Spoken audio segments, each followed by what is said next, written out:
سيدنا محمد الفاتح لما أغلق والقاتم لما سبق نازل الحق بالحق والهادي إلى صراطك المستقيم وعلى آله حق قدره ومقداره العظيم. السلام عليكم ورحمة الله تعالى وبركاته.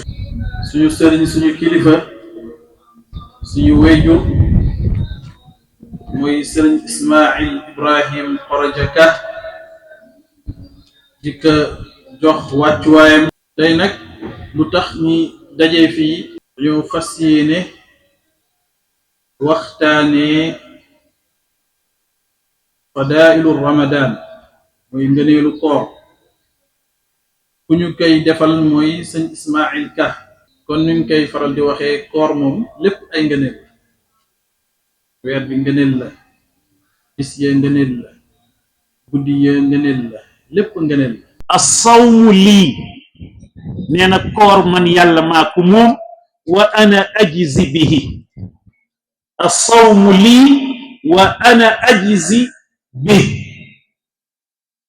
man maa koy fayal suma bopp. duma yónni malaaka pour muy fay, duma yónni benn yonent muy may fayal ñi ma wooroon waaye man yàlla may méngoo fay leen. ana ban ci li ñu yàlla sant, ana ban ci la yàlla wax loolu? c'est une question. ndax am na Oustaz Ibrahim, ndax am na benn jëf bu yàlla wax ne jëf bii man maa ko moom maa koy fayal suma bopp budul koor? amul. loolu benn la. weer wi itam mu def ci guddi goo xam ne nee na moo gën junney weer nag boo ko doon seet mooy dundu 80 ans yu teg. loolu mooy junney weer.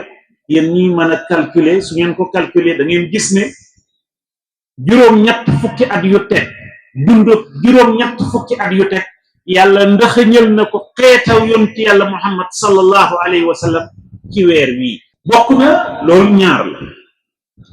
ci weer wii nag ci la yàlla wàcce téere bi gën ci téere yu ñuy jàng. moo gën seen téere yi ngeen di jàng ci université bi yépp. moo gën lu doom aadama taalif. moo gën ana ba philosophe bi, moo gën yu Descartes bind. seen penseurs yi ngeen xam yépp amul benn bu ci mel ni moom. téere boobu nag pour teral weer wi, ci weer wi la ko yàlla wàcce, jëlee ko ci lawhul mahfuz wàcce ko ci samaa'u dunya. ci weer wi la ko yàlla wàcce. moom la ñuy wax ne inna anzalnaahu fi laylatil qadr. man yàlla maa ngi wàcc téere bi ci weeru laylatul qadr wala ci guddi laylatul qadr. dellu waxaat ñu ne inna anzalnaahu fi laylatin mubaraka. maa ngi ko wàcc ci guddi gu ñu barkeel, mooy guddi laylatul qadr. laylatul qadr boobu mu ngi ci weer wii jëlee ci diirab ñaar fukki at ak ñett. événement bu am rek borom bi sant ko ne ko jëlal saar sàngam wàccee ko ci yonent bi, jëlal aaye sàngam ci saar sàngam wàccee ko ci yonent bi sallallahu alayhi wa sallam ci diiru ñaar fukki at ak ñett. mooy diir bi nga xam ne bi yàlla yónnee yonent yàlla Muhammad bi mu amee 40 ans ak bi mu ko fay jëlee moo am 63 ans. Aujourd'hui, je suis professeur d'université. Je suis professeur à l'université Amadou Mahtar Mbow. Je suis docteur en physique expert en nanotechnologie, l'un des rares experts en nanotechnologie au Sénégal. Je ne le dis pas parce que pour m'honorer, non. Pas me glorifier, non. Je le dis pour vous motiver. Gëm sa bopp nag bokk na si gëm sa dëkk. Je ne sais pas par quel moyen ngeen war a def di jéem a xam aussi des gens qui habitent vos localités. Il y a beaucoup de personnes yu dëkk si département Malem Hodar yuy liggéey fii. Il y a beaucoup de gens yuy liggéey. Mais récemment, là, recevoir les étudiants de la région de Kaffrine au niveau de l'UAM. ñu ñëwoon suñu bureau y en a parmi eux am na si ñu dëkk ay ñaayeen ak yooyu donc war ngeen leen mën a boole seen biir aussi yu mel ni ko amee ngeen invité leen bu ngeen koy wax dañ bëgg ngeen gëm seen bopp bëgg ngeen gëm ne président de la république sax mën na génn suñu biir Diomaye président Diomaye son excellence ici quelques années il était là parmi vous peut-être aujourd'hui le président de la république ñu nag Saloum day yomba tooy peut-être yar bi la mais dañ nekk si àdduna boo xam ne dama daan dégg benn waaye daan wax ne dafa am kilifa bu daan wax ne boo nekkee si réew dëkk boo xam ne nit ñi dañuy màtte boo màttewul tamit waneel seen bëñ say bëñ gis ko nga sii comme ni ko sëñ Mbaye waxee wala ñàkk leen xam-xam vous êtes très fort vous êtes très compétent te bu ngeen génnee di ngeen koy xam il faut ngeen gëm seen bopp ni mu amee noonu la amee des autorités ñu nekk dans les entreprises.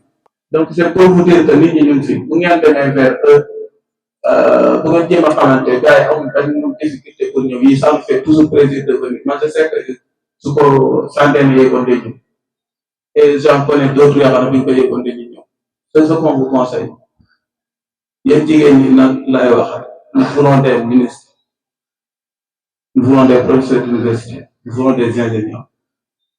tey nag maa ngi fi ñëw ànd ak mon frère Modou Ndiaye mu nekk un militant du parti Pastef ak Modou Badiane Sylla xam naa nag il fait partie de vous di sant étudiants yi bu baax a baax di leen gërëm ci honneur bi nga xam ne defal nañ ko honorable député El Hadj Diop tuddee ko bés bu toll nii def ko ci invité d'honneur yàlla dogal actuellement may wax ak yéen dafa nekk hors de nos frontières dafa génn réew mi nekk ci ay mission mu yëgal leen ko sax dafa bokkul ci ñi ñu choisir député UEMOA ci cadre boobu noonu la génne réew mi kon amoon na yéene nee na teew fekkee ak yéen jotaay bi mais yàlla dogalu ko mu yebal ma loolu moo waral samay tànk fii tey di wax ne c'est la première fois xam naa sax jaar naa ci étudiant mais ma jàkkaarloog la communauté estudiantine bu département de Malem Hodar di wax ne yàlla dañu nattoo ñu nekk ay ndaw soobu ci politique bokk ci parti bi ñuy wax Pastef yàlla mi dara teew dogal mu accéder au pouvoir mu am lu bare lu ñuy xaar ci réew mi mais également suñu département bokk ci département yi gën a des ginnaaw ci Sénégal et que défi boobu noonu pour ñu relever ko soxla nañ ci yéen ñii département bi mën da jëm ci kanam lu dul dafa sukkandiku ci ay ndaw yi nga xam ne dañoo bàyyi seen lépp ñëw ci université pour jàng xam-xam métti na nag même ku di jaar li nga xam ne métti na souvent c'est des conditions très difficiles et que j'ai l'habitude de dire que la communauté estudiantine du département de Malem Hodar dafa nekk une communauté orpheline à la mesure où ñi nga xam ne léeg-léeg ñoo war di jàppale étudiants yi léeg-léeg jàppale bi ci war duñ ko def étudiants yi li ko waral nag ci sama gis-gis mooy nit doo sensible ci loo xamul. mooy nag ay moowu cant lay nekk ak ay mooy nga xamante ni damay ñaax samay mbokk étudiants yi bi ci njëkk sëñ Ismaïla ñu ngi lay sant di la gërëm di la ñaanal yàlla guddal sa fan yàlla dëgëral la vraiment gis nañ taxawaay bi ñu am ci jeunesse malémoise bi bu ñu ca jógee tamit ñu ngi wax Essa Niang mi nga xamante ni moo fi représenté honorable El Hadj Diop di ko wax ne ko la communauté estudiantine du département est contente de lui malgré bu mu ñëwee au pouvoir yàggul mais gis nañ effort yi muy def ba ñu ko waxee automatiquement daf ñoo nangul te incha allah je serai là mais pour des raisons indépendantes de sa volonté mënuñu ñëw mais il a été bien représenté donc merci beaucoup monsieur El Hadj Diop. Donc très chers étudiants, l'impossible n'est pas malémois donc ñu ngi leen di sant di leen gërëm di leen wax ne croyons en nous ensemble on va faire rayonner le département de Malem Hodar. Jaa ngeen jëf. distingués invités à vos rangs, titres et grades, bonsoir. Permettez-moi à l'entame de mes propos de rendre un vibrant hommage ici à la défunte Ramatoulaye Ngom. Elle fut une membre aussi intelligente qu'active du bureau précédent de la CDM avant que cette inévitable épreuve douloureuse ne l'emportât vers l'autre monde. La commission féminine dont elle a été à sa tête lui a valu respect et considération à l'occasion de cette cérémonie de partage et de communion dans ce mois béni de Ramadan.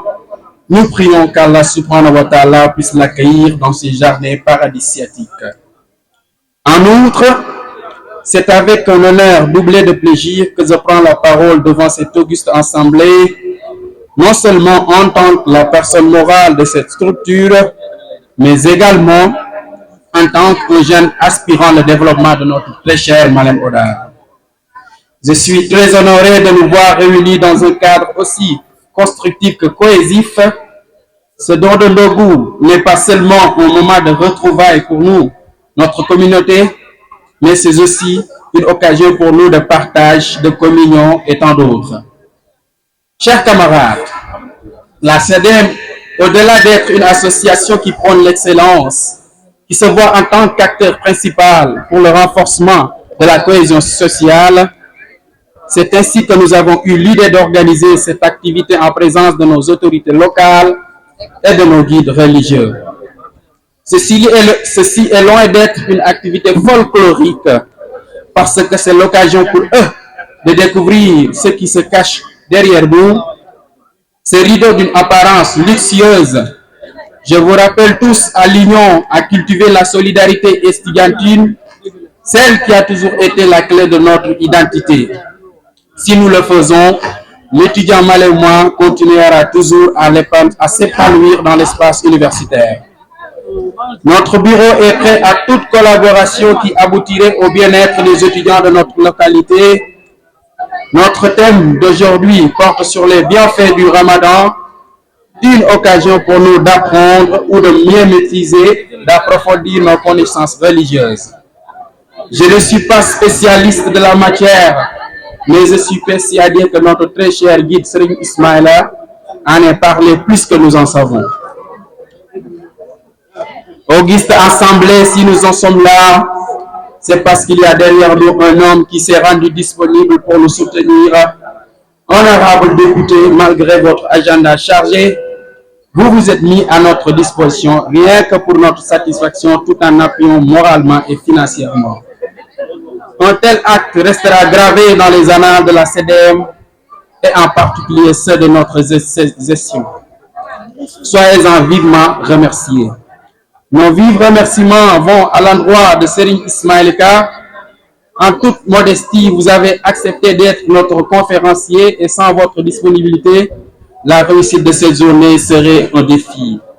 Je ne terminerai mon intervention sans remercier tous les membres du bureau qui se sont donnés corps et âme pour la réussite de cet événement. Je vais nommer ici les commissions sociales, d'organisation et celles féminines. C'est une fierté de vous avoir comme collaborateurs.